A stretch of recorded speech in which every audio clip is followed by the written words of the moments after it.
A Estratégia do Dia, o podcast original da Bloomberg Linha.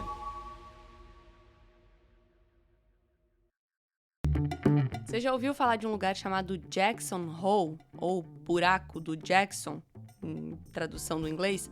Bom, o Buraco do Jackson é um vale que fica no estado do Wyoming, nos Estados Unidos, e cuja cidadezinha principal, Jackson, recebe todos os anos as maiores autoridades de política monetária do mundo para debaterem o rumo das taxas de juros. Esse fórum, que é bem importante aí para quem segue o mercado financeiro, acontece essa semana.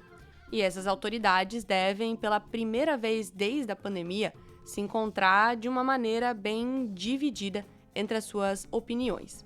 Por anos, as avaliações do Federal Reserve, do Banco Central Europeu e de vários outros bancos centrais do mundo desenvolvido foram muito semelhantes. Com o choque inicial da Covid em 2020, por exemplo, essas autoridades monetárias cortaram juros e injetaram liquidez.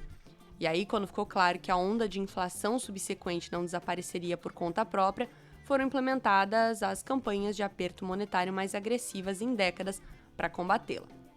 Só que hoje, com a inflação mais baixa na maioria desses países, há um descompasso em relação ao corte de juros que está acontecendo nessas principais economias, digamos assim. A estratégia do dia de hoje é te explicar como que é esse descompasso e o que deve ser abordado no buraco do Jackson, o Jackson Hole. A gente também vai falar sobre como o minério de ferro está abaixo dos $80 e que isso é uma nova realidade de patamar aí, principalmente para a China. E também vamos falar sobre como a geração de emprego nos Estados Unidos pode ter sido menor em até 1 milhão de vagas, segundo bancos, o que justamente pode impactar nas decisões de juros de lá. Eu sou Ana Carolina Zitlag e eu não sou o Alan Blanco. Ontem, se você escutou o podcast até o final, eu disse que ele apresentaria, mas mudamos os planos, sou eu mesma. E você sempre pode se inscrever aqui no podcast para ficar por dentro de todas as notícias. Vambora! Há pouco mais de um ano, as autoridades monetárias estavam alinhadas na conferência anual do BCE em Sintra, em Portugal, ao ver mais trabalho ser feito para combater a inflação. Segundo Andrew Bailey, na época, todos temos choques em comum que afetam a todos. Ele é o presidente do Banco da Inglaterra. Hoje, com a inflação mais baixa, mas ainda acima das metas de 2%, há mais distância entre o grupo, enquanto as autoridades pesam o risco de as pressões sobre os preços permanecerem muito altas contra o perigo de levar as suas economias a uma recessão. Para investidores, isso cria um cenário mais volátil. Enquanto o BCE já cortou sua taxa básica há mais de 2 meses, o Fed ainda não puxou o gatilho. O Banco da Inglaterra reduziu os juros em 1º de agosto, mas com uma votação apertada de 5-4 em sua reunião de definição da política monetária. A presidente do Banco Central australiano citou neste mês críticos de ambos os lados do debate sobre as taxas, com alguns defendendo o aperto e outros pedindo o afrouxamento. Já o presidente do Federal Reserve, Jerome Powell, fala nesta sexta-feira nesse simpósio de Jackson Hole, em Wyoming, que é organizado pelo Federal Reserve de Kansas. Ele disse no mês passado que especialistas em previsões foram continuamente surpreendidos.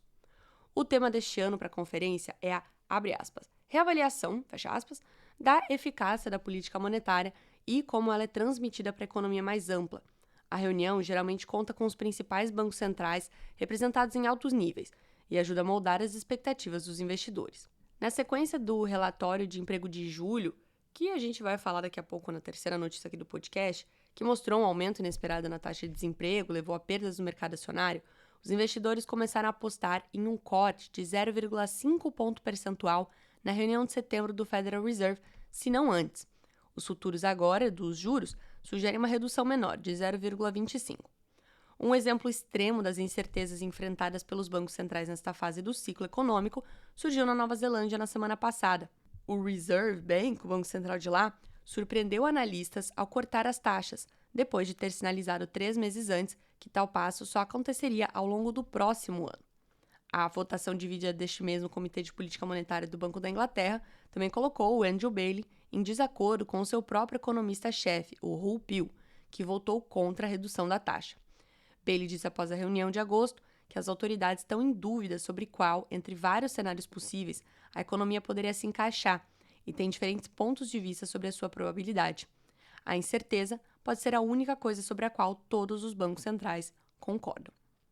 fica essa lição de moral para você nesta quarta-feira, que todo mundo tem dúvida, ninguém está concordando, um grande período de incerteza aí na economia mundial. O minério de ferro pode ampliar as perdas para casa de $80 a tonelada em meio à redução da produção pelas siderúrgicas chinesas, de acordo com o Citigroup. Lembra que a gente falou essa semana sobre uma crise na maior siderúrgica do mundo? Pois então. O banco cortou as projeções de preços para commodity e afirmou que a dinâmica do mercado mudou, dizem eles em relatório. Uma nova queda dos preços é necessária para equilibrar o mercado. Abaixo de $100, a tonelada seria uma oportunidade atraente de compra para o minério de ferro no passado, mas o cenário parece diferente desta vez. Fecha aspas. Esqueci. O minério de ferro desabou para o menor nível desde 2022 neste mês, em meio a uma crise na indústria siderúrgica chinesa, que enfrenta a queda da demanda, preços mais fracos dos produtos e prejuízos em muitas usinas. Ao mesmo tempo, grandes mineradoras aumentaram as exportações, colocando o mercado de transporte marítimo em superávit. Mais uma vez, citando aqui uma notícia que lemos aqui nesse podcast. Esse podcast tá lindo, ele tá bem costurado, né? Lembra que a gente falou aquele excesso de containers chegando nos Estados Unidos? Olha só. A China, diz o Citi, está em transição para uma economia liderada por novas forças produtivas que requerem menos aço. Fecha aspas. As usinas do país, o maior produtor de aço do mundo, terão que racionalizar os níveis de produção, impactando o consumo e os preços do minério de ferro, segundo os analistas do Citi. A previsão de 3 meses do banco para o minério de ferro foi reduzida de 95 para $85 a tonelada. A criação de emprego nos Estados Unidos nos 12 meses encerrados em março provavelmente foi muito menos robusta do que o estimado inicialmente, o que pode reforçar a preocupação de que o Federal Reserve ainda está atrás da curva para reduzir os juros. A discussão aí da primeira parte deste podcast. Economistas do Goldman Sachs e do Wells Fargo esperam que as revisões preliminares de referência do governo, que serão divulgadas na quarta-feira, mostrem que a expansão do emprego no ano até março ficou pelo menos 600 mil abaixo do que o projetado atualmente, cerca de 50 mil por mês. Enquanto a equipe do JP Morgan vê uma queda de cerca de 360 mil, o Goldman Sachs indica que pode ser de até 1 milhão de empregos.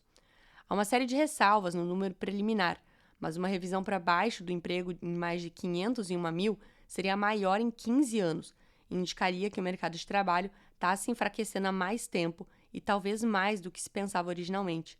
Os números finais devem ser divulgados no início do próximo ano. Tais dados também têm potencial de mudar o tom do discurso do presidente do Fed, Jerome Powell, no Jackson Hole. Investidores buscam pistas sobre quando e quanto o Banco Central americano vai começar a reduzir os juros diante da desaceleração da inflação e do mercado de trabalho. Uma vez por ano, o Escritório de Estatísticas Trabalhistas compara o nível de emprego de março a uma fonte de dados mais precisa, mas menos atual, chamado Censo Trimestral de Empregos e Salários, que se baseia em registros de impostos estaduais de seguro-desemprego e cobre quase todos os postos de trabalho nos Estados Unidos. A divulgação do relatório mais recente, desse aí em junho, já indicava a abertura de vagas mais fracas no ano passado. No momento, os dados do desemprego mostram que a economia criou 2,9 milhões de empregos nos 12 meses até março de 2024, ou uma média de 242 mil por mês. Mesmo que a revisão total seja de até 1 milhão, os ganhos de emprego mensal seriam em média cerca de 158 mil, aí num ritmo saudável de contratações, mas em desaceleração em relação ao pico pós-pandemia. A revisão preliminar pode reacender o debate sobre se o desaquecimento do mercado de trabalho pode levar a uma desaceleração mais abrupta da economia. Companhias reduziram significativamente as contratações em julho e a taxa de desemprego subiu pelo 4º mês consecutivo. Embora os dados tenham contribuído para a perda de 6,4 trilhões de dólares no mercado global, o S&P 500, um dos principais índices acionários dos Estados Unidos, se recuperou totalmente. E embora outros indicadores de emprego tenham tranquilizado os investidores de que o mercado de trabalho está em uma base sólida, a expectativa é de que as autoridades comecem a reduzir os juros em setembro. Chegamos ao final de mais um podcast. Lembrando que você sempre pode seguir a Bloomberg Linha em todas as redes sociais e também ficar atento aqui no podcast para ver qual apresentador vai dar as caras. Agora é uma roleta aqui, não sabemos. Tá bom? Uma ótima quarta-feira e a gente se fala, quem sabe, amanhã. Até mais.